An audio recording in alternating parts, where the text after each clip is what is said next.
Good morning, students. Welcome to Learners Academy.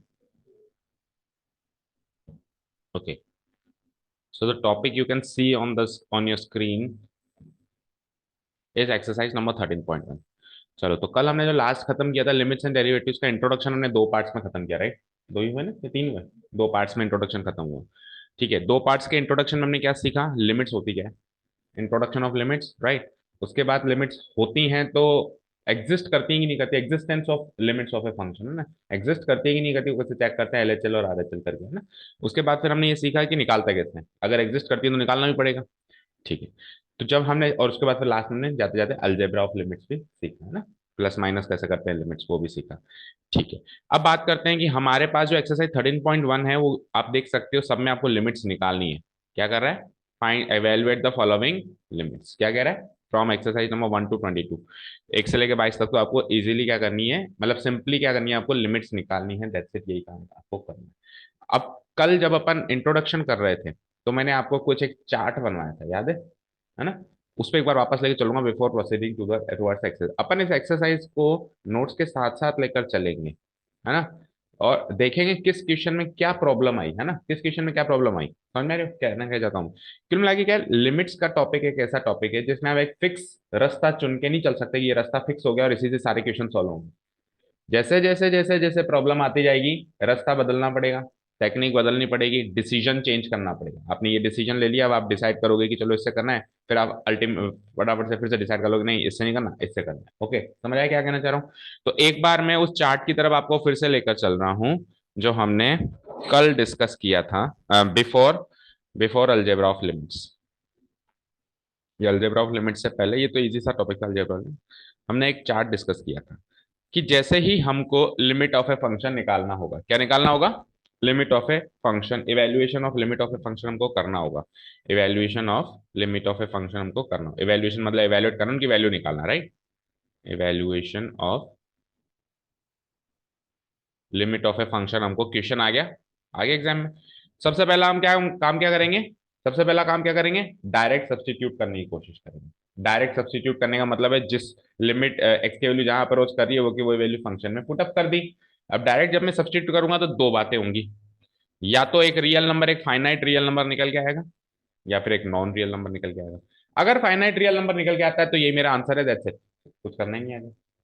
अगर finite real number है तो यही मेरा आंसर है। अच्छा, मैं ये बात भी कहूंगा, यहाँ पे ये बातें मेंशन करना जरूरी है कि यहाँ पे ये डायरेक्ट सब्स्टिट्यूशन भी तब करेंगे जब फंक्शन की डेफिनेशन एक गिवन है। सुनो मेरी बात सुनो, इस चीज को थोड़ा सा ध्यान से देखो। लेट्स से कि मेरे पास फंक्शन गिवन है, फंक्शन की मेरे पास दो डेफिनेशन गिवन है। ऐसे मान लो कि एक डेफिनेशन गिवन है x+1 when x is greater than और इक्वल टू 1, और एक डेफिनेशन गिवन है मान लो x-1 when x is less than 1। ऐसे दो डेफिनेशन गिवन है।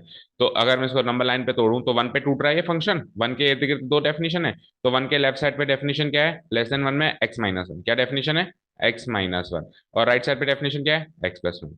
तो ये सिंगल डेफिनेशन वाला फंक्शन नहीं हो गया? अब अगर आपसे लिमिट इवेल्युएशन पूछा ही 1 पे है, किस पे पूछा है?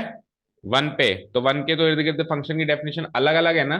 तो इसमें आप डायरेक्ट सब्स्टिट्यूशन ना करके लिमिट एग्जिस्टेंस चेक करेंगे। क्या कहा मैंने? लिमिट एग्जिस्टेंस चेक करेंगे।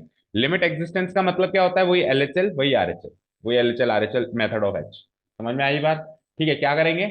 लिमिट एग्जिस्टेंस चेक करेंगे अगर 1 पे ही लिमिट पूछी है तो। हाँ, लेकिन अगर मान लो 2 पे पूछी है तो 2 के तो लेफ्ट और राइट में एक ही डेफिनेशन है, तो अब डायरेक्ट सब्स्टिट्यूशन करेंगे। तो डायरेक्ट सब्स्टिट्यूशन करने से पहले बस ये चेक कर लेना कि फंक्शन की डबल डेफिनेशन या ट्रिपल डेफिनेशन तो नहीं है। जिस पॉइंट पे लिमिट पूछी है उसके इर्द गिर्द तो दो डेफिनेशन नहीं है ना?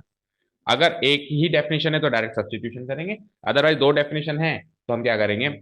एग्जिस्टेंस चेक करेंगे, वही मेथड ऑफ एच करेंगे। पहली चीज ये समझे, हालांकि वो चीज चार्ट में ड्रॉ नहीं करेगी। ऐसे मान के चलो ये चार्ट पूरा है ना, सिंगल डेफिनेशन का चार्ट है। किसका चार्ट है? सिंगल डेफिनेशन का। अब जैसे डबल डेफिनेशन आ जाए तो बस आपको फिर पहले एग्जिस्टेंस चेक करना है, वो एक मैटर ही अलग हो गया। वो मैटर ही अलग हो गया कि डबल डेफिनेशन आ जाए, सिंगल डेफिनेशन है ना? तो समझ में यहां तक? ठीक है, तो मैं एक काम करता हूं, इसके आगे मैं मेंशन कर देता हूं चलो, कि evaluation of limit of a function for for what? Single definition, for single definition. भाई एक एल्गोरिथम तैयार करने की कोशिश करवा रहा हूं मैं आपको, भाई एक प्रोसेस तैयार हो जाए कि ये काम करना है ना। ठीक है, अब सुनो। तो सबसे पहले मैंने क्या कहा, डायरेक्ट सब्स्टिट्यूशन करेंगे। अगर रियल नंबर आ गया तो ठीक है, वही आंसर है, नहीं आया तो फिर नॉन रियल नंबर। अब नॉन रियल नंबर को दो पार्ट्स में तोड़ा था कल। एक तो एक तरह का नॉन रियल नंबर होता है इन्फिनिटी एंड माइनस इन्फिनिटी, ये भी नॉन रियल नंबर है, राइट। और दूसरे तरीके का जिसका नाम हमने रख दिया इनडिटर्मिनेट, स्पेलिंग थोड़ी गलत लिखी, इनडिटर्मिनेंट लिख दिया। डिटर्मिनेंट तो अलग चीज आएगी ट्वेल्थ में, इनडिटर्मिनेट, डिटर्मिनेट,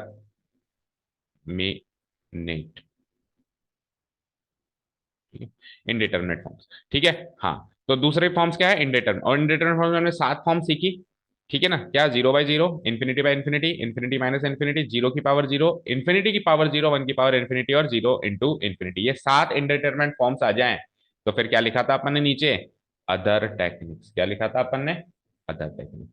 तो अगर इनमें से कोई फॉर्म आ जाए, ध्यान से सुनना, तो इस सारी अदर टेक्निक्स कौन कौन सी हैं, तो बेटा जैसी जैसी फॉर्म आएगी फिर बताऊंगा।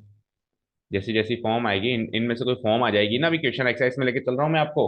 और जैसे ही वो वाली फॉर्म आ जाए इनमें से कोई एक, जैसे ही इनमें से कोई एक फॉर्म आ जाए, तो मैं टेक्निक बताऊंगा भी सही, नोट्स में लिखवाऊंगा भी सही। तो मैंने एक हेडिंग डलवाई है अभी आपको, क्या हेडिंग डलवाई है, आते पहले ही, कि हेडिंग डालो बेटा, अलजेब्रा ऑफ लिमिट्स के बाद techniques to solve limits for indeterminate forms. उनमें से 7 में से कोई इनडिटरमिनेट फॉर्म्स आती हैं तो क्या टेक्निक हम यूज करते हैं। तो वो टेक्निक जैसे जैसे आती जाएगी ना वहां पे, जैसे अपन कोई क्वेश्चन कर रहे हैं, अरे यार ये तो इनडिटरमिनेट फॉर्म आ गई, तो कौन सी टेक्निक यूज करें, उस टेक्निक को मैं उस क्वेश्चन में भी सॉल्व करवा दूंगा, इधर लिखवा भी दूंगा। इस तरीके से हम एक्सरसाइज में आगे बढ़ेंगे, ठीक है। कुल कुल मतलब हमारे कोर्स में 4-5 टेक्निक्स है जो हमको सीखनी है, ठीक है। चले आगे, अब एक्सरसाइज स्टार्ट करें। So let's proceed towards the exercise. जैसे ही टेक्निक आएगी मैं आपको इंडिटरमिनेट फॉर्म करवा दूंगा। चलिए, so exercise number 13.1, question number 1। तो एक पेज छोड़ दो आप वो टेक्निक का, है ना भाई, उसमें कुछ मैं नाम लिखवाऊंगा। हमारे कोर्स में प्रूफ है नहीं, मैं ओरली बता दूंगा कि इसका प्रूफ ऐसे होता है, बाकी हमारे कोर्स में है नहीं, है ना, राइट। तो evaluate the following limits in exercise number 1 to 22, है ना।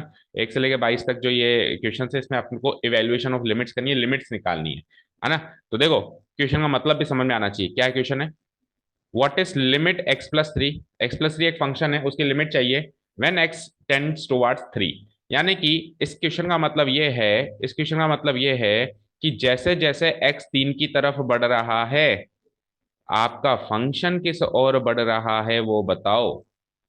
ये पूछना चाह रहा है आपसे कि जैसे जैसे x 3 की तरफ बढ़ रहा है तो आपका फंक्शन किस ओर, मतलब x क्या होता है, x एक्सिस, y क्या होता है, फंक्शन क्या होता है, y एक्सिस। तो x एक्सिस पे जैसे जैसे आप 3 की तरफ बढ़ रहे हो, तो y एक्सिस पे आप किस ओर बढ़ रहे हो, ठीक है, समझ में आ गई बात। अब अगेन, 3 की तरफ बढ़ने का दो तरीके होते हैं, कल भी बताया था और हमेशा से बताते आ रहे हैं, दोनों तरफ से बढ़ना, है ना, लेफ्ट लेफ्ट साइड से भी बढ़ना और राइट साइड से भी बढ़ना, भाई इधर से भी बढ़ना और इधर से भी बढ़ना। तो अगर दोनों तरफ बढ़ने में फंक्शन में आप एक तरफ ही बढ़ रहे हो, एक ही पॉइंट पे पहुंच रहे हो, तभी वो लिमिट एग्जिस्टेंस मानी जाएगी, नहीं तो क्या माना जाएगा, लिमिट एग्जिस्ट ही नहीं करती है, ठीक है, ये चीज क्लियर है, ठीक है। अब सुनो, कैसा फंक्शन है, अलजेब्रिक फंक्शन, और पीस में भी नहीं टूट रहा है, पॉलिनोमियल फंक्शन है। पॉलिनोमियल फंक्शन में मैंने क्या कहा था, अप्रोच नंबर 1 लगाएंगे। क्या कहा था, अप्रोच नंबर 1 क्या था, डायरेक्ट सब्स्टिट्यूशन, ना कि लिमिट एग्जिस्टेंस चेक करेंगे मेथड ऑफ एच से, नहीं। ना तो दो डेफिनेशन है, और ना ही इस एल्जेब्रिक के अलावा जो बाकी फंक्शंस लिखवाए थे, कौन कौन से, इनवर्स, ट्रिग्नोमेट्रिक, लॉगरिथमिक, एक्सपोनेंशियल। और एल्जेब्रिक में जो दूसरा तरीका था, क्या क्या था दूसरा तरीका, जिसमें पीस वाइज फंक्शन हो जाते हैं, ना वो वाला फंक्शन है ना। और एक और चीज थी, डिसकंटिन्यूस फंक्शन तो नहीं है ना। डिसकंटिन्यूस फंक्शन में भी अपन मेथड ऑफ एच लगाते हैं, तो आपको पता होना चाहिए, वही कहा था ग्राफ पता होना चाहिए। तो x+3 का ग्राफ आपको पता है कैसा होता है, अभी आप स्ट्रेट लाइन बना के आए हो बेटा, स्ट्रेट लाइन बना के आए हो, तो x+3 का ग्राफ क्या होगा, स्लोप 1 बाई इंटरसेप्ट 3।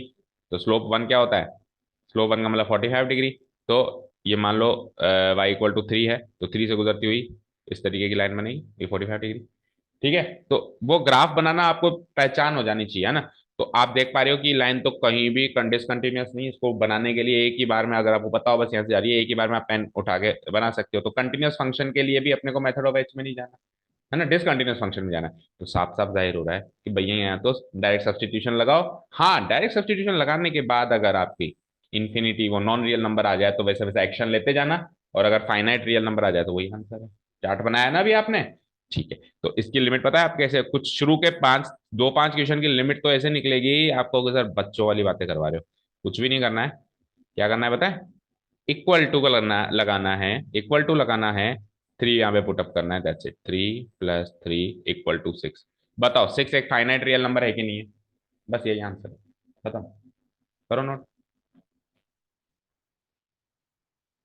ठीक है ना? 6 एक फाइनाइट रियल नंबर है, यही मेरा आंसर है, दैट्स इट। जल्दी से बता दो, दूसरा तीसरा चौथा सब ऐसे हो जाएंगे, अभी देखना। 4-5 क्वेश्चंस तो यूं ही हो जाएंगे। सेकंड देखो, सबसे पहले चेक करो क्या है, पॉलिनोमियल फंक्शन अलजेब्रिक है, अलजेब्रिक फंक्शन है, डायरेक्ट सब्स्टिट्यूशन लगाएंगे। अच्छा, फंक्शन की डेफिनेशन भी एक ही दे रखी है, 1 से लेके 22 में तो फंक्शन की डेफिनेशन है ही एक ही है ना, डबल डेफिनेशन तो है ही नहीं, उसके बाद है वो डबल डेफिनेशन वाले क्वेश्चन। 1 से लेके 22 में सिंगल डेफिनेशन ही है। तो सिंगल डेफिनेशन में तो बस आपको ये चेक करना है कि कहीं वो वाले फंक्शन तो नहीं है, inverse trigonometric function, exponential function, कहीं वो तो नहीं है। और या फिर इसका मैं ग्राफ बनाऊंगा तो डिसकंटिन्यूअस तो नहीं बनेगा कहीं। तो इसका graph x minus linear function का ग्राफ हमेशा स्ट्रेट लाइन बनती है, स्ट्रेट लाइन कभी भी डिसकंटिन्यूअस होती नहीं है। ठीक है ना? तो इसमें भी क्या कर दूंगा, पाई पुट अप कर दूंगा, एक्स की जगह क्या, डायरेक्ट सब्स्टिट्यूशन, एक्स की जगह पाई पुट अप कर दो, तो पाई - 22/7 आंसर। अच्छा, यहाँ पे कुछ बच्चे ऐसे भी करके आ सकते हैं, सर अगले स्टेप में काम करो, आप अगले स्टेप में काम कर दो। क्या? पाई की वैल्यू क्या डाल दो, 22/7 -22/7 और इक्वल टू क्या कर दो, 0। गलत हो जाएगा, क्योंकि पाई की वैल्यू 22/7 होती ही नहीं है, अप्रोक्सीमेट वैल्यू होती है उसकी 22/7। केवल और केवल मेंसुरेशन वाले चैप्टर में 22/7 ली जाती है, मेंसुरेशन यानी कि सरफेस एरिया, एरिया क्यूबॉइड के वॉल्यूम का, वॉल्यूम ऑफ क्यूबॉइड, उस चैप्टर में सर्किल, उस चैप्टर में इसकी वैल्यू क्वेश्चन को सॉल्व करने के पर्पज से 22/7 ली जाती है, नहीं तो हमेशा पूरी मैथ्स में पाई को पाई लिखा जाता है। पाई की अप्रोक्सीमेट वैल्यू, मतलब एग्जैक्ट वैल्यू कोई निकाल ही नहीं पाया। एक नंबर है पाई, तो पाई को पाई लिखा जाता है। तो यहाँ पे पाई की वैल्यू नहीं डालनी, आपको पाई - 22/7 एज इट इज आंसर छोड़ के आना है। ठीक है, डन। ये काम नहीं करना है, गलत हो जाएगा। चलो थर्ड क्वेश्चन देखो, बता। पाई आर स्क्वायर, तो आर टेंस टू 1 कह रहा है, क्या कह रहा है, आर टेंस टू। अब इसके बाद जैसे यहाँ पे वेरिएबल एक्स था, तो यहाँ पे वेरिएबल क्या है, आर, तो क्या कर दूंगा, पाई इंटू 1 का स्क्वायर यानी कि पाई। आंसर मैच भी करते जाओ, आंसर भी मैच करते जाओ। कोई मिसमैच है तो बता दो। सही है, ओके। कोई अभी तक डायरेक्ट सब्स्टिट्यूशन में दिक्कत नहीं आई, फाइनाइट रियल नंबर निकल के आए तो वही आंसर है। ठीक है ना?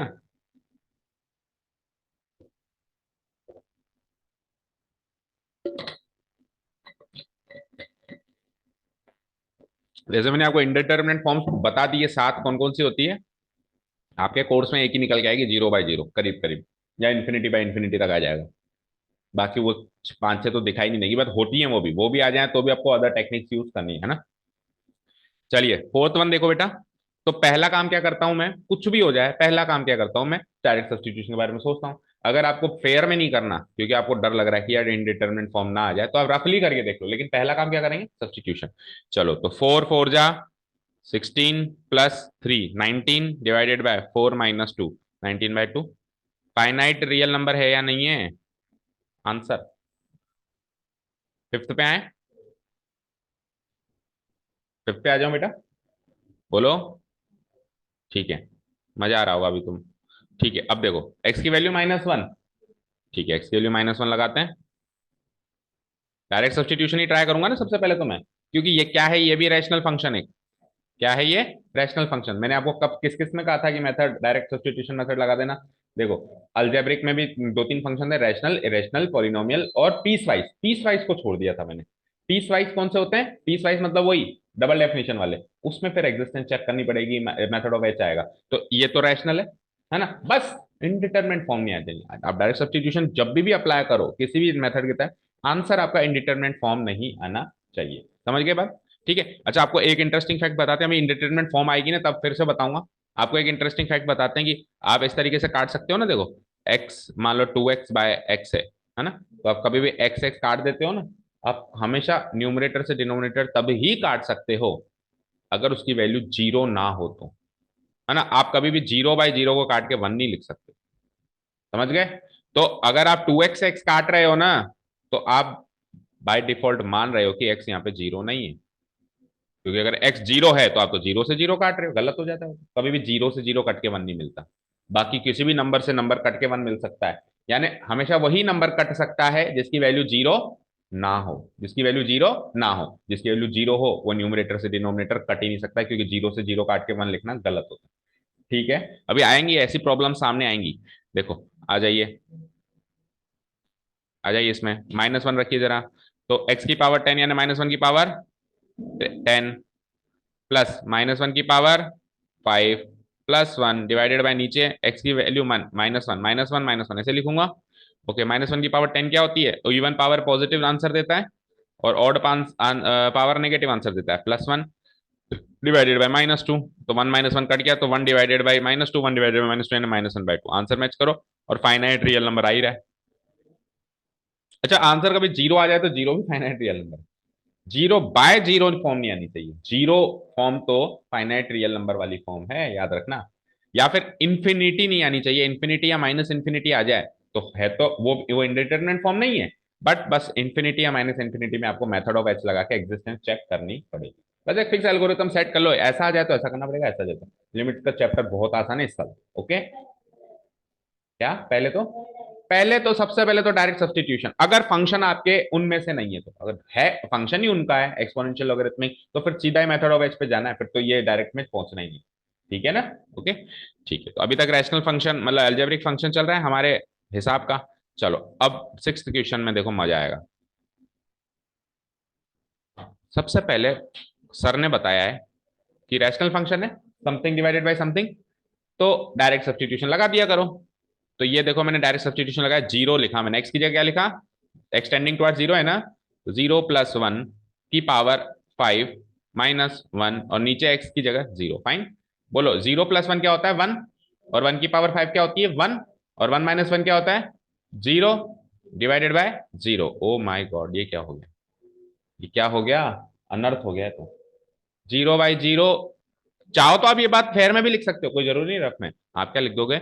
विच is a indeterminate form, which is A indeterminate, which is an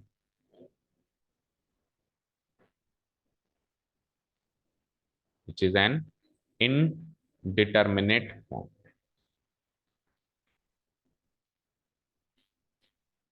ठीक है। सो सो व्हाट, सो मैं क्वेश्चन फिर से लिखूंगा और टेक्निक लगाऊंगा। अदर टेक्निक्स लिखी है ना मैंने इंडिटरमिनेट फॉर्म के लिए, वापस से क्वेश्चन लिख रहा हूं मैं। लिमिट एक्सटेंडिंग टुवर्ड्स जीरो, क्या लिखा है यहाँ पे? x+1 की पावर 5 -1 डिवाइडेड बाई एक्स, ये लिखा है, ये लिखा है। तो अब पहली टेक्निक इंट्रोड्यूस कर रहा हूं यहाँ पे मैं, तो मैं नोट्स में लेके चलता हूँ आपको, है ना। वो आपकी बुक के अंदर, एनसीईआरटी बुक के अंदर थ्योरम नंबर 2 है ना। थ्योरम नंबर 2 है, जब भी ऐसे अल्जेब्रिक फंक्शन आ जाए something divided by something, algebraic में भी सॉरी अल्जेब्रिक क्या, रैशनल फंक्शन आ जाए समथिंग डिवाइडेड बाय समथिंग, ऊपर भी कुछ पावर से नीचे भी, यानी ऊपर भी कुछ पॉलिनोमियल फंक्शन है और नीचे भी कुछ पॉलिनोमियल फंक्शन है, तो एक फॉर्मूला दिया हुआ है थ्योरम के फॉर्म में हमको, वो फॉर्मूला हमको एज इट इज याद रखना है, सीधे सीधे अप्लाई करना है। ओके, सो आ जाइए एक बार नोट्स पे, साथ साथ लिखते भी जाइए। तो techniques to solve limits for indeterminate functions forms में सबसे पहले लिखिए evolution of evolution of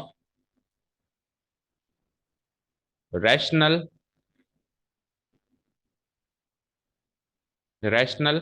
अब रैशनल भी ऐसा है जिसमें ऊपर भी पॉलिनोमियल, भाई रैशनल तो क्या होता है? समथिंग डिवाइड, वैसे रैशनल का मतलब यही होता है पॉलिनोमियल डिवाइडेड बाय पॉलिनोमियल, लेकिन फिर भी मैं स्पेशली मेंशन कर देता हूँ कि ऊपर और नीचे दोनों पॉलिनोमियल होना चाहिए ना। एवोल्यूशन ऑफ रैशनल, ब्रैकेट में लिख दो polynomial, polynomials in numerator and denominator, in numerator and, वैसे तो आपको पता होना चाहिए कि रैशनल फंक्शन होता ही हुआ है functions, rational polynomials. Evolution of limits भी तो लगाओ, एक minute. Evolution of limits of rational या polynomial functions of limits, of limits of rational numerator functions. ठीक है, ये पहली टेक्निक, जैसे जैसे जरूरत पड़ेगी वैसे वैसे टेक्निक बताऊंगा आपको, ठीक है, ताकि आपको फीलिंग मिलता रहे कि अब तक तो चलो इससे काम हो रहा है, अब तक इससे काम हो रहा है, अब इसकी जरूरत पड़ी, अब इसकी जरूरत पड़ी, अब इसकी जरूरत। ठीक है, क्योंकि हमको प्रूफ तो करना नहीं है भाई, प्रूफ करना होता सबका तो मैं सारी टेक्निक्स एक साथ बताता। ठीक है ना? ओके, तो ये क्या कहता है, थ्योरम नंबर मैं मेंशन कर देता हूं, एनसीईआरटी की कौन सी थ्योरम है ये? थ्योरम नंबर 2, थ्योरम 2 है ना। Theorem two. और थ्योरम टू क्या कहती है, ध्यान से सुनना। थ्योरम टू कहती है कि limit extending towards A, limit extending towards any, A मतलब कोई भी रियल नंबर है ना, ए मतलब कोई भी रियल नंबर। अच्छा, कैलकुलस में कुछ एक अक्षर कुछ एक जो लेटर्स हैं उनका उनका मतलब फिक्स है, जैसे A B C D generally ये कांस्टेंट माने जाते हैं। ए बी सी डी क्या माने जाते हैं, कांस्टेंट माने जाते हैं। ठीक है, और वेरिएबल में हम एक्स वाई जेड ले ही लेते हैं, एक्स वाई जेड ये लगभग वेरिएबल माने जाते हैं। ठीक है, और M N, M N generally integers माने जाते हैं या नेचुरल नंबर्स माने जाते हैं। ऐसे मान लो कभी भी एन या एम लिखा है तो फीलिंग मान लेना कि एन या एम यहाँ पे नेचुरल नंबर 1 2 3 4 5 में से कोई एक नंबर की बात कर रहे हैं। तो एक्सटेंडिंग टुवर्ड्स है मतलब कोई भी कांस्टेंट रियल नंबर है ना। और देखो ध्यान से, एक्स की पावर एन, एक्स की पावर एन, तो एन का मतलब मैंने क्या बताया, नेचुरल नंबर है ना। एक्स की पावर, मतलब जनरली बात कर रहा हूं, ऐसा फिक्स नहीं हो गया, जनरली कैलकुलस की दुनिया में ये सब अजम्पशंस माने जाते हैं। एक्स की पावर एन माइनस ए की power N divided by X minus A आ जाए, तो इसका आंसर होता है एन इंटू ए की पावर एन माइनस। ठीक है, ब्रैकेट में पैक कर दो, very very important topic, very very important formula which will not only help you in solving limits but also help you in solving continuity और आगे derivatives, इन सब में भी ये काम आएगा।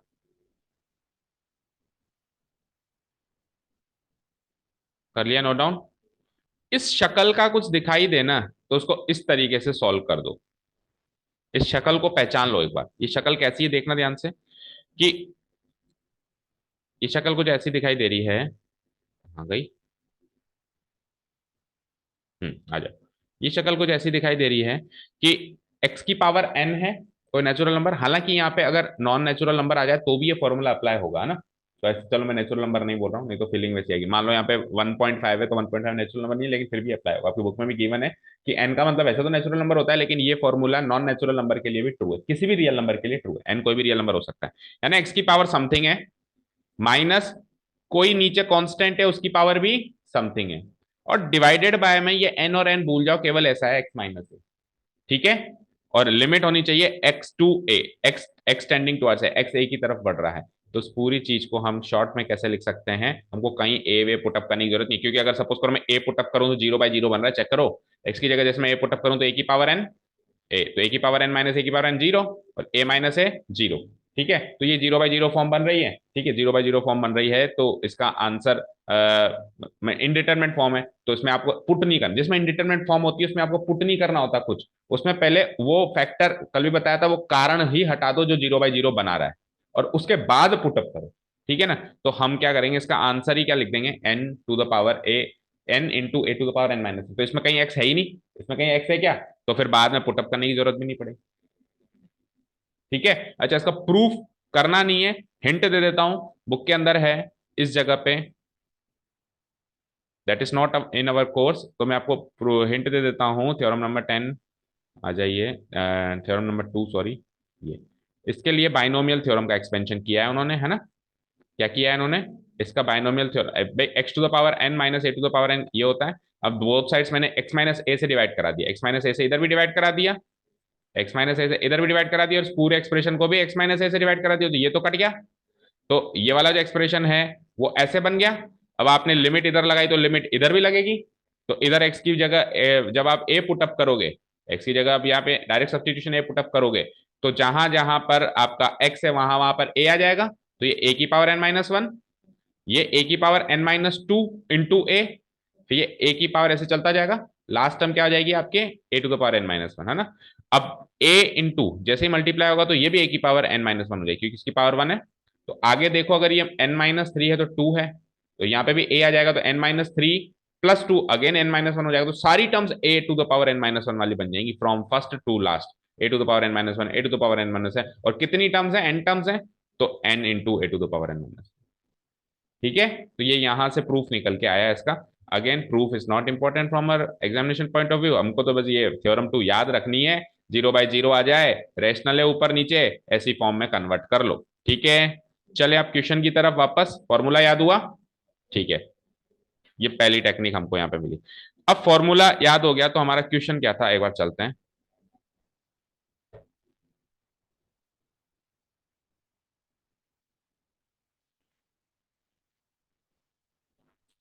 हाँ जी, so question was this, right. Indeterminate form आ गई थी हमारी।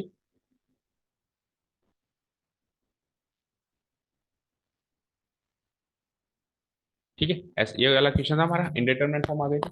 अब मुझे उसको उसकी शक्ल देनी है, तो एक बार मैं इधर भी लिख देता हूँ। याद हुआ क्या, पहले तो बताओ फॉर्मूला याद हुआ क्या? क्या है? लिमिट एक्सटेंडिंग टुवर्ड्स है, लिख देता हूँ ताकि दिखाई देता रहे ना, कल तक याद हो जाना चाहिए। X to the power N minus A to the power N divided by X minus A equal to N into, देखो एन को नीचे उतार दो, पावर को नीचे उतार दो, और ए की, एक्स तो आएगा ही नहीं, अब क्या आएगा, ए वो कांस्टेंट नंबर आएगा और उसकी पावर जो भी इधर उतारी है उससे एक कम कर दो, एन माइनस।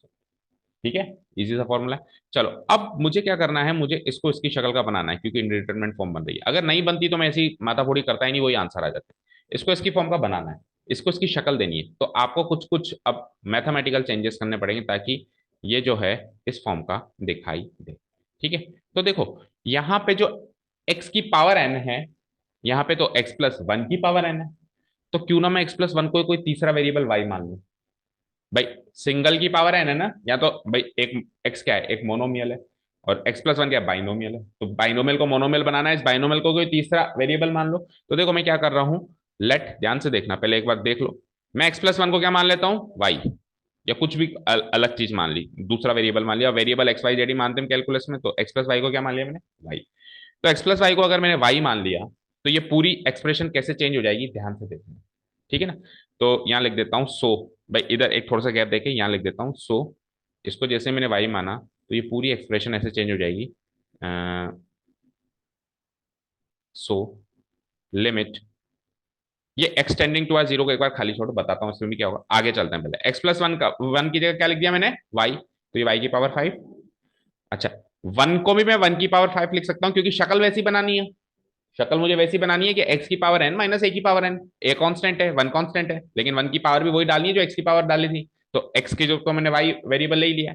अब डिवाइडेड बाय नीचे क्या चाहिए, वाई माइनस वन, तो मैं चेक करता हूँ वाई माइनस वन बन सकता है क्या। ध्यान से देखो, अगर आपने एक्स प्लस वन को वाई लिखा है, तो यहां से एक्स वाई माइनस वन नहीं होगा क्या, एक्स की वैल्यू क्या हो जाएगी, उधर चला जाएगा तो वाई माइनस वन। तो नीचे उधर क्या था, एक्स था, तो एक्स की जगह क्या डाल सकता हूँ, अपने आप ही बन गई वो वाली फॉर्म, अपने आप ही बन गई ना, X to the power N minus A to the power divided by minus one. अब बस यहाँ पे एक्सटेंडिंग टुवर्ड्स ए आना चाहिए, ए मतलब जो ये नंबर है, ये नंबर है, ये टेंडिंग एक्सटेंडिंग टुवर्ड्स ये वाला नंबर आना चाहिए। अच्छा एक्स भी क्यों आएगा, उसमें तो वेरिएबल एक्स है, इसमें तो वेरिएबल क्या है, वाई है। तो वैसे तो बाई डिफॉल्ट अपने आप यहाँ पे वाई टेंडिंग टुवर्ड्स वन आ जाता है, आप कैलकुलेट करो या ना करो, आप जल्दीबाजी में हो ना, तो आप बस सीधे के सीधे छाप भी सकते हो, क्योंकि एक्स टेंडिंग टुवर्ड्स ए है, तो इसके हिसाब से वाई टेंडिंग टुवर्ड्स ए क्या है, मेरा वन है। लेकिन अगर आपको प्रूव करना है कि ये आया कहां से, तो मुझे एक चीज बताना, देखो मुझे क्या गिवन था, मुझे क्या गिवन था, x tending towards zero given था, क्या गिवन था, आपने एक्स की वैल्यू क्या मानी, एक्स को वाई में चेंज कर रहा हूं मैं, Y minus one tending towards zero. अब आप इसको एक इक्वेशन की तरह मानो, देखो है तो ये हालांकि Y minus one tending towards zero, tending towards को आपने इक्वल टू मान लिया, इक्वेशन मान लिया, तो माइनस वन उधर जाएगा तो क्या बन जाएगा, अरे माइनस वन जीरो के साथ मिलकर वन नहीं बनेगा, इसको टेंडिंग टुवर्ड्स मत मानो, minus one X Y minus one equal to zero, तो वाई इक्वल टू वन।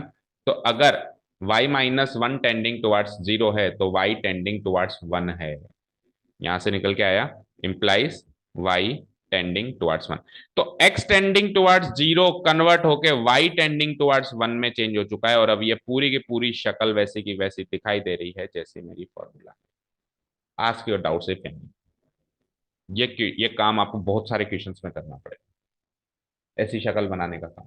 ठीक है, क्या होता है आंसर, एन इंटू ए इंटू, क्या क्या होता है बोलो, एन इंटू, तो एन तो है फाइव, इंटू ए क्या है, ये कांस्टेंट वन, और इसकी पावर एक कम कर दो, फाइव माइनस वन यानी फोर, तो वन की पावर फोर वन ही होता है, वन की कोई भी पावर लगाए वन ही आता है, और five into one five, answer. कहाँ तो जीरो बाई जीरो जैसा आंसर आ रहा था, और कहाँ आपका ये आंसर आ रहा था। चलो मैच करो answer, and if you want to note it down, note down. ये सब्सटीट्यूशन किया, सब्सटीट्यूशन करने के बाद फिर इस लिमिट को ऐसी शक्ल दिखा दी। ठीक है,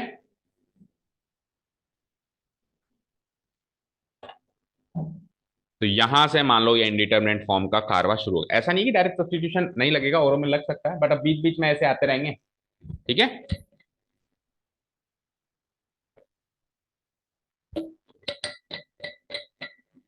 और सुनो, 1 से लेके 22 तक मैं एक ये टेक्निक और एक अभी टेक्निक, मतलब 2-3 टेक्निक ही आएंगी।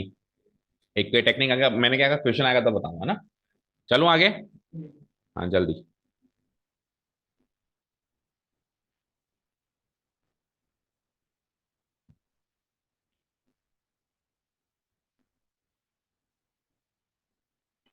चलो नेक्स्ट क्वेश्चन देखो, अभी कौन सा किया हमने, फिफ्थ वन, नहीं सिक्स्थ वन किया बेटा, सिक्स्थ किया है ना। चलो आगे।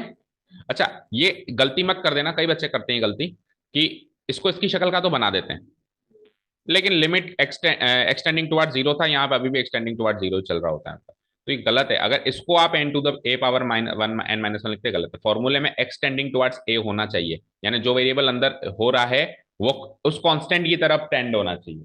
ठीक है ना, तो आपको एक्सटेंडिंग टुवर्ड्स जीरो को भी वाई टेंडिंग टुवर्ड्स वन में चेंज करना पड़े, और वो ऑटोमेटिक होता है। वो सब्सटीट्यूशन ही कुछ ऐसा होता है कि वो ऑटोमेटिक सेट हो रहा होता है, लेकिन कम से कम आपको तो बस लिखने का काम होता है। तो कभी आप यहाँ करना भूल भी जाओ, है ना, तो आप तो सीधे डाल दिया करो यहाँ पे, क्योंकि होगा, हमेशा होगा एक्सटेंडिंग टुवर्ड्स जीरो, कुछ ऐसी शक्ल में चेंज हो जाएगा जो वाई टेंडिंग टुवर्ड्स वन हो, अगर जल्दीबाजी में, और अगर टाइम है तो यहाँ पे इस तरीके से प्रूव करो कि एक्सटेंडिंग टुवर्ड्स जीरो है, इसका मतलब Y minus one tending towards zero है, इसका मतलब वाई टेंडिंग टुवर्ड्स वन है।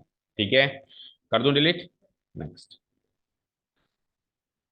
क्वेश्चन नंबर 7 देखो। पहला काम डायरेक्ट सब्सटीट्यूशन, बोलो। पहला काम डायरेक्ट सब्सटीट्यूशन, टू पुटअप करो। तो एक लिख लिया करो आप यहाँ से, यहाँ पे applying, applying direct substitution we get. जब जब आप डायरेक्ट सब्सटीट्यूशन अप्लाई करो तो आप ये लिख भी लो, applying direct substitution we get, we get. Okay, क्या मिलेगा हमको, लिमिट एक्सटेंडिंग टुवर्ड्स टू। हाँ जी। अच्छा एक बार क्वेश्चन लिख देता हूँ मैं, 3x² minus x minus 10 divided by x² - 4। ठीक है ना, तो अब डायरेक्ट सब्सटीट्यूशन जब मैं पुटअप करूंगा, तो x की वैल्यू 2 पुटअप कर दी, तो जब 2 पुटअप कर दी फिर ये लिखने की जरूरत नहीं है, लिमिट एक्सटेंडिंग टुवर्ड्स, पुटअप कर दी ना आपने, तो अब लिखने की जरूरत नहीं है। तो आप केवल पुट करो, तो 3 × 2 का स्क्वायर -2 -10 डिवाइडेड बाय 2 का स्क्वायर -4। फीलिंग आ रही है मुझे इनडिटरमिनेट फॉर्म की, बोलो 2 स्क्वायर क्या होता है, 4, 4 3 जा 12, 12 - 2 10, 10 - 10 0, नीचे आओ, 2 का square 4, 4 - 4 0, which is A indeterminate form, which is a indeterminate form.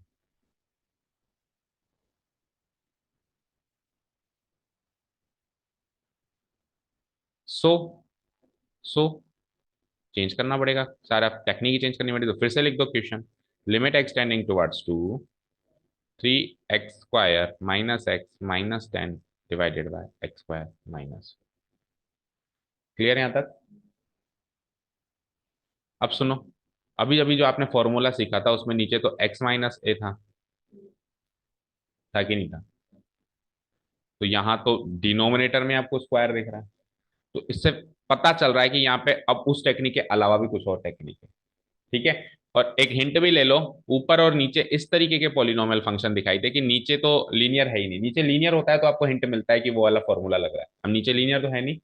तो टेक्निक नंबर 2 फैक्टराइजेशन, क्या काम है, टेक्निक नंबर 2 फैक्टराइजेशन, नोट करो, सेकेंड टेक्निक फैक्टराइजेशन, बस नाम लिख दो फैक्टराइजेशन में, तो उसमें सोल्व क्या कराऊं मैं, फैक्टराइजेशन नहीं करना था क्या आपको, 9th क्लास से फैक्टराइज कर रहे हो पॉलिनोमियल्स को, बस नाम लिख दो।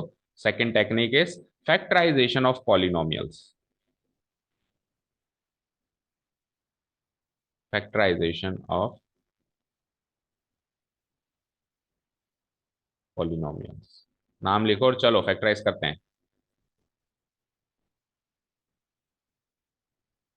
चलिए आ जाइए, ये तो हो गया टेक्निक, नोट डाउन। आइए फैक्टराइज कर दूं मैं इसको, बोलो 3x² -x -10, दो नंबर बताओ, 3 और 10, -30 और -1, -1 और -30 देने वाले दो नंबर बताओ, स्प्लिटिंग द मिडिल टर्म, बोलो, अरे बोलो, 3 × -10 -30 आना चाहिए प्रोडक्ट, और -1 आ जाना चाहिए सम, क्या -6 + 5, तो 3x² -6x + 5x -10, 6 × 5 = 30 होता है, ठीक है, डिवाइडेड बाय नीचे एक्स स्क्वायर माइनस फोर को क्या लिख सकते हो, एक्स का स्क्वायर माइनस टू का, ऊपर नीचे दोनों साइड फैक्टराइज करोगे ना, तो देखो ये क्या आ जाएगा। अच्छा लिमिट नहीं लगाई, देखो यहाँ पे लगा देना, गलती हो गई। जब तक लिमिट अपन ने पुट अप नहीं किया तब तक ये लिमिट एक्सटेंडिंग टुवर्ड्स टू इसमें चलता रहेगा, ठीक है। लिमिट एक्सटेंडिंग टुवर्ड्स टू, ये चलता ही रहेगा तब तक, ठीक है।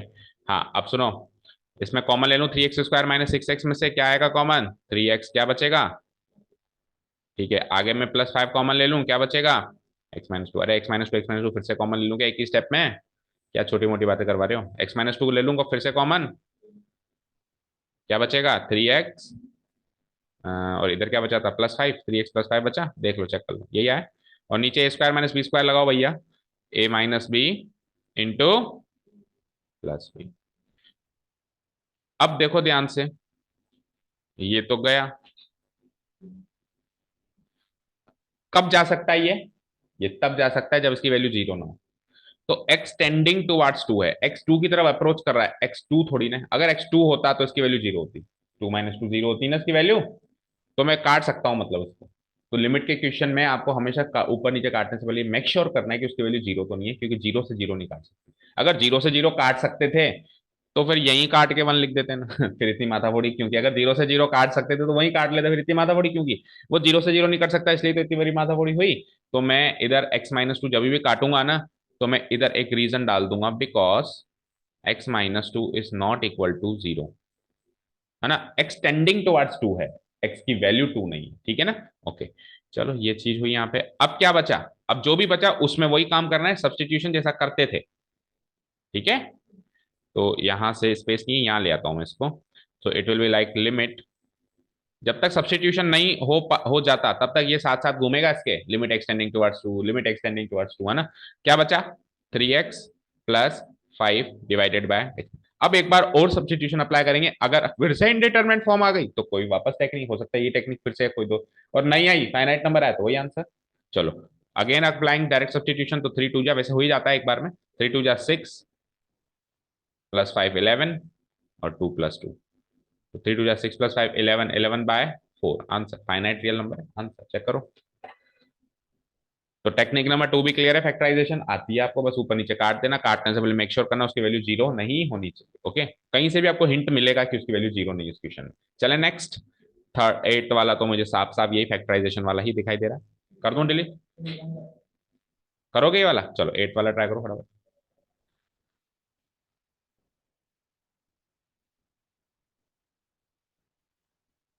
एट वाला ट्राई करो, कर दूं डिलीट।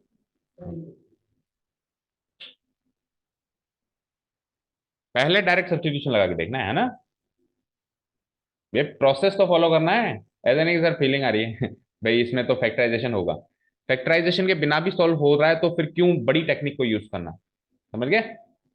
छोटी टेक्निक से डायरेक्ट सब्स्टिट्यूशन काम हो रहा है तो उसी से करना।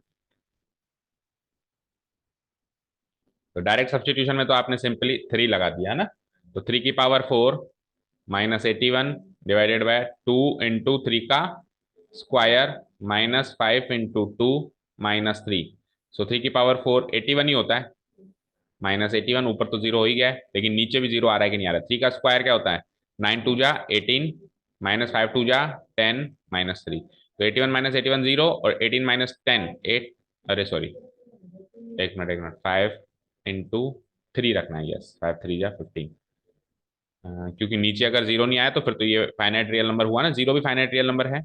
Eighteen minus fifteen three, three minus three zero, which is a क्या, indeterminate form, which is a indeterminate.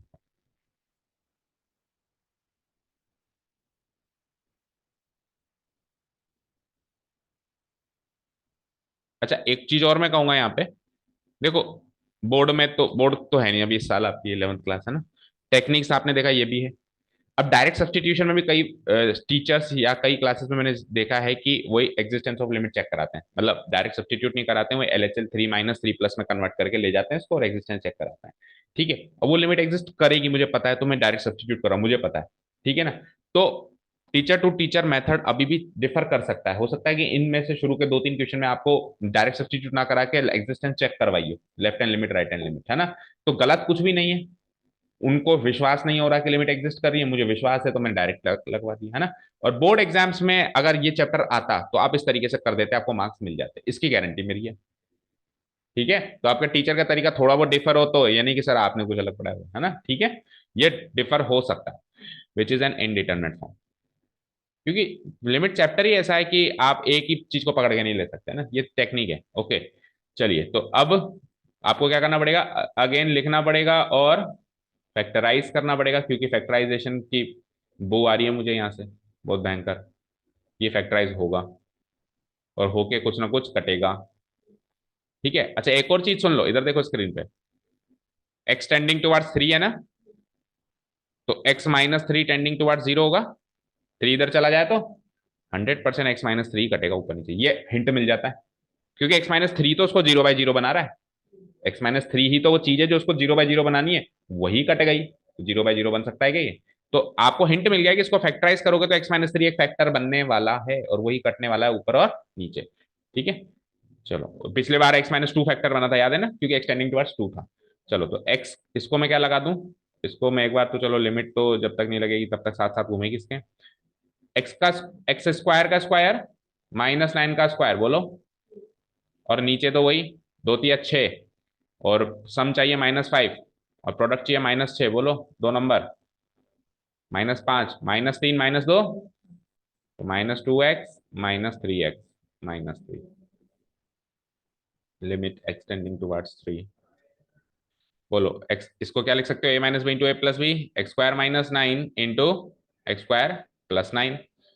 ठीक है, नीचे आओ, ये क्या होगा, 2x कॉमन आएगा तो x-1 बचेगा, और -3 कॉमन आएगा तो नहीं, -3 कॉमन आएगा तो x-1 बचेगा, तो दिक्कत आ गई।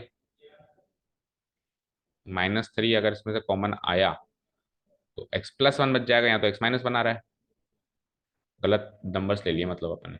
देखो प्रोडक्ट आना चाहिए -6, तो अपन ने -2 -3 गलत ले लिए ना, -2 और -3 का प्रोडक्ट तो +6 आता है, तो 5 और 1 लो, नहीं 5 और 1 से भी काम नहीं चल रहा, 6 और 1 लो ना, 6 × 6 होता है, और 6 और 1 का डिफरेंस -5 होता है, यानी -6x और +x, -6x +x, भाई -6 और +x होता है -5, और -6 × 1 -6 होता ही है। ठीक है, अब इसको भी सही करो, तो यहां से 2x कॉमन लोगे तो क्या बचेगा, x-3 बचेगा, सही है, और x-3 बचने के बाद वहां से 1 कॉमन ले लो, तो वहां से भी क्या बच जाएगा, x-3। ठीक है, आगे चलते हैं, लिमिट एक्सटेंडिंग टुवर्ड्स 3। अब देखो x² - 9 को अगेन क्या लिख सकते हैं, x-3 × x+3, फर्दर फैक्टराइज करते हैं a² - b² में, दूसरा वाला नहीं होगा, a² + b² फैक्टराइज नहीं होता। नीचे आ जाओ, x-3 अगेन कॉमन ले लूं, क्या बचेगा, 2x + 1, ये लो गया, उसको 0/0 बनाने वाला कारण ही, गले का कांटा ही हटा दिया हमने, ना बजेगी, ना होगा बांस, ना बजेगी बांसुरी। सो रीजन क्या लिख देंगे, काटोगे जब ही जब इसकी वैल्यू 0 ना हो, तो एक्सटेंडिंग टुवर्ड्स 3, x3 थोड़ी ना है, मतलब x3 नहीं हो सकता है, x3 की तरफ अप्रोच ही कर सकता है, 3 तो नहीं हो सकता ना। So because x-3 is not equal to 0, तो हमने उस नंबर को काट दिया जो 0 नहीं है। ठीक है, अब आप बढ़िया तरीके से अपनी सब्सटीट्यूशन अप्लाई करो, 3 + 3 3² + 9, वैसे 99% तो यहाँ सब्सटीट्यूशन लग जाएगा, इनकेस फिर भी ना लगे तो फिर एक बार और कोई टेक्निक लगाता ना। 3 + 3 यानी कि 6, 3² 9 और 9 18, नीचे 2 × 3 = 6 और 1 7, 18 6 जा 108 ÷ 7, चेक करो आंसर, कैलकुलेशन मिस्टेक हो तो देख लेना बस, और ठीक है, सही है, 108/7, समझ में आ रहा है। ओके, चलें 9th क्वेश्चन पे। टाइम हो भी गया, तेरा कौन सा टाइम हो गया,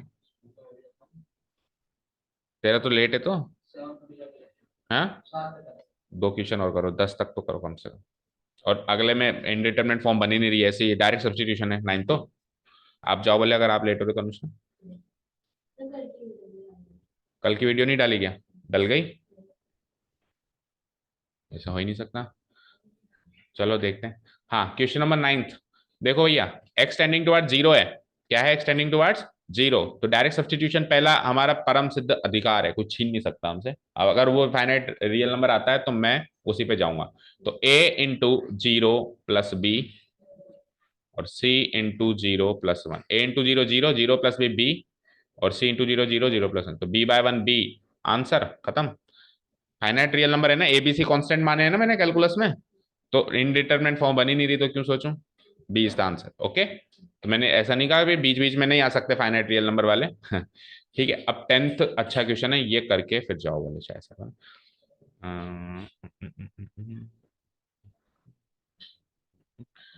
10 से पहले मैं 11th करा रहा हूँ, क्योंकि ये भी डायरेक्ट सब्सटीट्यूशन से हो रहा है, अभी अभी जैसे किया था। देखो, फिर आते हैं 10th पे, देखो इधर देखो। हाँ, एक्सटेंडिंग टुवर्ड्स 1 है, तो पहला परम सिद्ध अधिकार क्या है हमारा, बोलो। ह्यूमन राइट है ये तो हमारा एक तरीके से डायरेक्ट सब्सटीट्यूशन। तो a इंटू 1 का square plus plus B into 1 plus C divided by नीचे c इंटू 1 का square plus b into 1 plus a। तो 1 का स्क्वायर 1 होता है, और a बन जा a, b बन जा b, c डिवाइडेड बाय 1 का स्क्वायर 1 होता है, c बन जा c, b बन जा b, a। तो a plus B plus C, और नीचे भी a plus B plus C, cut के क्या हो जाएंगे, सेम नंबर से सेम नंबर कटेगा तो 0/0 आएगा, 1/1 आएगा ना, 1/1। तो सेम नंबर से हम सेम नंबर काट के 1 लिख सकते हैं, बशर्ते इसकी वैल्यू 0 नहीं होनी चाहिए। तो साफ साफ गिवन है, पढ़ो आंखें खोल के, a plus B plus C not equal to 0, given है ना, because it is given that, it is given that आप उसी नंबर को ऊपर नीचे काट सकते हो जिसकी वैल्यू 0 ना हो, कहीं ना कहीं से हिंट देगा कि उसकी वैल्यू 0 ना है। ठीक है, it is given that a plus B plus C not equal to 0। Done. तो डायरेक्ट सब्सटीट्यूशन से हो गया, वो 0/0 फॉर्म नहीं पड़ी। हाँ, a प्लस बी प्लस सी की वैल्यू 0 होती, तब ये 0/0 फॉर्म मान के और मैं इसको कह सकता था कि यार दूसरी टेक्निक लगानी पड़ेगी। समझ गए, लेकिन साफ साफ गिवन है कि इसकी वैल्यू 0 नहीं है। अब आओ एक बार क्वेश्चन नंबर 10 एक आखिरी क्वेश्चन करते हैं, फिर बाकी क्वेश्चन कल 12 से कल करेंगे। Okay fine, morning. हाँ, एक लास्ट क्वेश्चन फॉर टुडे। देखो, limit z tending towards 1, z की पावर 1/3 -1, और डिवाइडेड बाय नीचे क्या है, z की पावर 1/6 -1। ठीक है, बड़ा ही अजीबोगरीब क्वेश्चन लग रहा है ना। ठीक है, देखो, सबसे पहले तो मैं वही डायरेक्ट सब्सटीट्यूशन अप्लाई करता हूं, मेरा परम सिद्ध अधिकार। तो z की पावर 1, z की वैल्यू 1 अप्लाई कर दी, 1 की पावर 1/3 -1, और z की पावर, z की वैल्यू यहाँ पे 1 अप्लाई कर दी, 1 की पावर 1/6 -1। 1 की पावर कुछ भी लगाओ 1 ही आते हैं, तो 1 - 1 0, और 1 की पावर कुछ भी लगाओ कुछ ही 1 ही आता है, तो 1 - 1 अगेन 0, 0/0 इनडिटर्मिनेट फॉर्म, अनर्थ हो गया, which is an indeterminate form. तो टेक्निक लगानी पड़ेगी। ठीक है, अब मुझे वो फॉर्मूला वाली बू आ रही है, उस फॉर्मूला में मैं इसको कन्वर्ट कर सकता हूँ, है ना, इनडिटरमिनेट फैक्टराइजेशन की तो होगा नहीं, क्योंकि पावर अगर नॉन फ्रैक्शनल है तो ऐसा कोई फैक्टराइजेशन टेक्निक अपने अभी तक सीखी नहीं। पहला वाला फॉर्मूला उसी की शक्ल दिखाने की मैं कोशिश करूँ, तो इसको मैं एक बार कहीं लिख देता हूँ फॉर्मूला को, ताकि वो दिखता रहेगा, वैसे तो माइंड में छपा हुआ होना चाहिए फॉर्मूला, बट दिखता रहेगा तो आपको याद आती रहेगी उसकी। एक्सटेंडिंग टुवर्ड्स ए, बोलो क्या है फॉर्मूला, याद हो गया, x⁴n - a⁴n divided by x - a equal to क्या होता है, n इंटू a की पावर n -। ठीक है, ओके। अब इस पार्ट को, ये वाला पार्ट कन्वर्ट करना है। ठीक है, तो सबसे पहले मैं ये देखता हूं यार, नीचे जो है एक ऐसा नंबर है जिसकी कोई पावर ही नहीं है, तो क्यों ना मैं इसको ही एक वेरिएबल मान लूं y, तो y की कोई पावर नहीं है, y -1 हो गया ना ये, और उस हिसाब से ऊपर भी चेंज कर दूंगा, फिर मैं उस हिसाब से मैं ऊपर भी चेंज कर दूंगा। भाई या तो ऊपर सब्सटीट्यूट करके नीचे लेके आओ, या नीचे सब्सटीट्यूट करके ऊपर लेके आओ, एक ही तरीका है। पिछले क्वेश्चन में वो ऊपर सब्सटीट्यूट करके नीचे लेके आए थे, अब की बार नीचे सब्सटीट्यूट करके ऊपर ले चलते हैं। तो मैंने क्या करा, लेट z की पावर 1/6 को क्या मान लिया, अगला वेरिएबल मान लिया, चलो x मान लेते हैं अब की बार, या बोलो क्या मानू, z में गिवन है तो x मान लू। ठीक है, तो लेट उल्टा हमारे उस फॉर्म में कन्वर्ट हो जाएगा जैसा अपने को चाहिए होता है। लेट z की पावर 1/6 को क्या मान लिया मैंने, x, क्या मान लिया, x। तो z की पावर 1/6 अगर x है, तो ऊपर क्या है मेरे पास, z की पावर 1/3, तो वो क्या बनेगा वो सोचना पड़ेगा। अगर z की पावर 1/6 x है, तो z की पावर 1/3 क्या होगा वो सोचना पड़ेगा। तो देखो, z की पावर 1/6 का अगर मैं होल स्क्वायर कर दूं, क्या कर दूं, तो x का भी होल स्क्वायर होगा, और z की पावर 1/6 का होल स्क्वायर करने का मतलब है 1/6 को 2 से मल्टीप्लाई करना, तो ये z की पावर 1/3 तो हो गई जो ऊपर बैठा है, भाई 1/6 को 2 से मल्टीप्लाई करोगे तो 1/3 नहीं होगा क्या? इन दोनों को मल्टीप्लाई तो करोगे, A to the power M to the power N क्या होता है, A to the power M N. ठीक है, तो जेड की पावर 1/3 क्या आ गई, एक्स स्क्वायर। तो यानी कि ऊपर जेड की पावर 1/3 तो बैठा था, तो यहाँ क्या आ जाएगा, एक्स स्क्वायर। यहाँ क्या आ जाएगा, एक्स। देखो करीब करीब शक्ल दिख रही है। अब आप कहोगे सर यहाँ पे जो पावर होती है यहाँ पे भी पावर होती है, तो लगा देना, 1 की पावर 2 भी तो 1 ही होती है।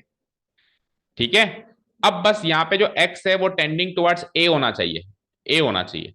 तो मेरा तो 1 है, मेरा तो 1 है, लेकिन मेरा z टेंडिंग टुवर्ड्स, तो z को भी x में चेंज करना पड़ेगा, z को भी। तो मुझे एक चीज बताओ, इधर देखो, अगर z की पावर 1/6 x है तो z की वैल्यू क्या है, x की पावर 6। ये 1/6 इधर आएगा तो x की पावर 6 बनेगा। भाई अगर इधर 1/6 है तो रेसिप्रोकल होकर पावर बनेगी। तो अब z की जगह क्या लिख सकता हूं, x to the power 6 tending towards 1। भाई मुझे क्या गिवन था, z टेंडिंग टुवर्ड्स 1, क्या गिवन था बताओ, क्या गिवन था, z tending towards 1 and z tending towards 1, ये मुझे गिवन है। और z की वैल्यू क्या निकाल ली in the form of x, मैंने x की पावर 6, तो x की पावर 6 टेंडिंग टुवर्ड्स 1 हो गई, क्या हो गया, x की पावर 6 टेंडिंग टुवर्ड्स 1। लेकिन मुझे क्या करना है, मुझे क्या करना है, मुझे x टेंडिंग टुवर्ड्स 1 ही चाहिए होगा, प्रॉब्लम है तो। ओके, देखो x टेंडिंग टुवर्ड, x की पावर 6 टेंडिंग टुवर्ड्स 1 है। अब ऐसा क्या करूं मैं कि ये वापस x रह जाए, क्यों, क्योंकि यहाँ पे मुझे क्या चाहिए होता है, x टेंडिंग टुवर्ड्स a चाहिए होता है, मुझे ऐसे नहीं चाहिए होता x की पावर 6, x की पावर 5, ऐसी वैल्यू मुझे नहीं चाहिए होती है। तो वापस इसको x बनाने के लिए मैं क्या करूंगा, इन दोनों की 1/6 पावर कर दूंगा, इधर भी और इधर भी। तो ये x की पावर 6 का मैंने कर दी 1/6 पावर, कर दी 1/6 पावर। तो 1 की भी क्या हो जाएगी, 1/6 पावर, भाई दोनों की होगी ना, होगी तो देखो इसकी पावर 6 इंटू 1/6, तो ये तो हो गया x जैसा चाहिए था, और 1 की पावर कुछ भी लगा 1, बन गया एक्सटेंडिंग टुवर्ड्स 1। तो ये पूरी की पूरी क्वांटिटी जो है वो कन्वर्ट होके अब सेम टू सेम उसकी शक्ल की बन चुकी है। तो इस फॉर्मूले की तो भैया प्रैक्टिस करनी पड़ेगी, खुद से जब तक क्वेश्चन नहीं करेंगे तब तक कोई दूर दूर तक चांस नहीं है। ठीक है, हर क्वेश्चन नया दिखाई देगा, देखो। तो ये वाली चीज मेरी कन्वर्ट हो जाती है, ध्यान से देखना। So limit z tending towards 1 से शुरू की थी कहानी और खत्म किस पे करी, x टेंडिंग टुवर्ड्स 1, तो x टेंडिंग टुवर्ड्स 1 हो गया ये, बोलो। और z की पावर 1/3 क्या लिखी है मैंने, एक्स स्क्वायर, तो क्या लिखूंगा, एक्स स्क्वायर। -1 को भी क्या लिख सकता हूं मैं, 1 स्क्वायर लिख सकता हूं, डिवाइडेड बाय z की पावर 1/6 को मैंने x मान ही लिया है, तो x -1। चेक करो ये वाली और ये वाली शक्ल बिल्कुल सेम है या नहीं है ना। आंसर क्या होता है, n इंटू ए की पावर n-1, यही होता है, यही होता है, n इंटू ए की पावर n-, n क्या है, ये ऊपर पावर लगी हुई, इंटू ए क्या है, ये बेस नीचे, और n-1 एक पावर कम कर दो तो 2-1, तो 2 इंटू 1 की पावर 1 यानी 1, यानी आंसर इज 2। ठीक है, आ गया समझ में अच्छे से। So this is how we solve limits. तो सॉल्विंग लिमिट्स इज फन, बस थोड़ा सा समझ समझ के और खुद से क्वेश्चंस करते चलो। ठीक है, बाकी क्वेश्चंस कल करेंगे। दो टेक्निक आज डिस्कस हुई है 11 तक के क्वेश्चंस में, एक तो ये वाली फॉर्मूला वाली और एक फैक्टराइजेशन टेक्निक। अब कल आएगी रैशनलाइजेशन टेक्निक, उसको भी देखेंगे। ठीक है, वैसे एक चीज और बता दूं, सुन लो, इस क्वेश्चन को रैशनलाइजेशन से भी किया जा सकता था, है ना, पर वो थोड़ी सी मुश्किल लगती है, इसलिए मैंने फॉर्मूला पे ही मैं गया। ठीक है ना, तो रैशनलाइजेशन टेक्निक फुल फॉर्म में कल बताएंगे अच्छे से। ठीक है, okay, thank you so much for listening to us, have a nice day, keep learning and bye.